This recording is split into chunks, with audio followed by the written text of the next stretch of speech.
Tucked in the corner of an office park off College Road in Greensboro, some pretty special things are happening. A new place is opening, or under construction right now, called The Star, and it stands for Supportive Therapies and Recreation. And it's going to be a lot of fun and a good learning place for people like Bradley.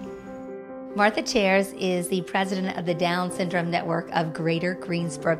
We are standing in a space that is very much under construction, but you're very excited about that. We are very excited about that. We're building a center that's going to offer free therapies, vocational training, recreational and educational opportunities for all individuals with intellectual or developmental disabilities in Guilford County. That is a really big undertaking. How did this get started?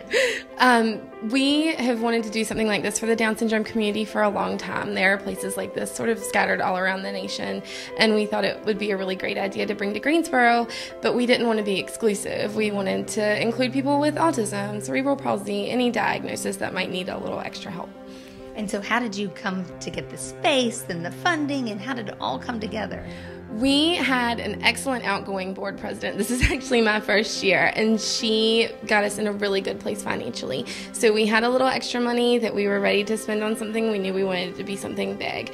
And we found this space. It's actually right next door to Family Support Network, which is a group that helps babies just out of the NICU and kids with special needs. When we were over there visiting one day, the director there told us this space was open, and so we came and toured it and thought it was perfect. Yeah, it really is. Now, this obviously has a special place in your heart with this guy. This is Javi. Hi. Nice. Can you say hi? Yeah. And so tell us about Javi. Javi is 3 years old, and he's mine. And he has Down syndrome, along with a couple of other medical diagnoses. But he has a lot of joy. I can see. He's a happy dude. Can you talk a little bit about this space that we're standing in? Absolutely. This is probably one of the most exciting areas for us because it is going to be called the Club Room. And so it's going to be for young adults and adults with Down syndrome to come and hang out and be with one another, because that's kind of something that we don't have in our community right now. So we're really excited. We're going to have a TV in here, a sofa, a couple chairs, and a coffee table, and a resource center over here, a library of resources for them to use and to just be able to come and socialize and get to know each other better. And how did you come to get involved with Down Syndrome Network? Well, I was recruited when I moved here a couple years ago. This is my second serving year on the board. We moved here from Dallas and was getting involved there, came to some of the events, and was asked to join on the board, and I've loved every minute of it. And you have a son who's in school. Tell us about him. I have a son. His name is Bradley, and he's 8 years old, and he's in second grade at Summerfield Charter Academy in Summerfield, and he's a blessing. That's for sure. And so when you think about him growing up and using this room as a teenager or a young adult, how does that make you feel?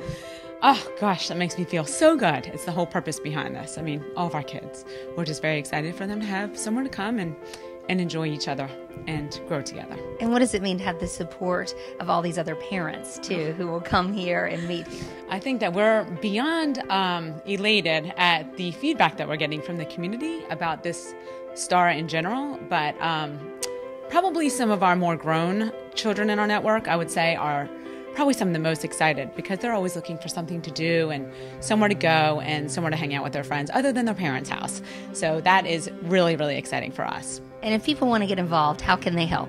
Well, they can come and help in a myriad of ways. Right now, we are obviously doing some painting and reconstructing in here. We're about to lay some brand new floors.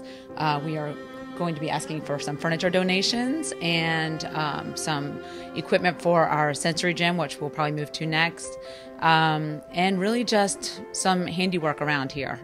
Along with that, once we get started, we are really, really excited about asking people to volunteer for tutoring and working in our sensory gym again, and just kind of being around and available to help be sort of just an extra hand and helping us pursue this. There are lots of events that happen to support the Down Syndrome Support Network. Tell us about them. Well, our two biggest fundraisers are in October. Every year we have the Buddy Walk. October is Down Syndrome Awareness Month, and the Buddy Walk is part of an international celebration of individuals with Down syndrome. So we have a big party, we have music, lots of food and dancing, all that stuff, and then at the end we have a meander. It's about a mile walk in support of all of our children, and that's our biggest fundraiser of the year. We also in March have our 321 dash. So March 21st is National Down Syndrome Awareness Day, and the 321 dash is a 5K with a little something extra. We have an extra 0.11 mile dash at the end to make it 3.21 miles, and that we started that 2 years ago. It's been really successful, and people really love it a lot. And a lot of fun too. Yes, it is. You can keep up with the progress of the STAR and find out more about getting involved by going to the website dsngg.org. Thank you. Thank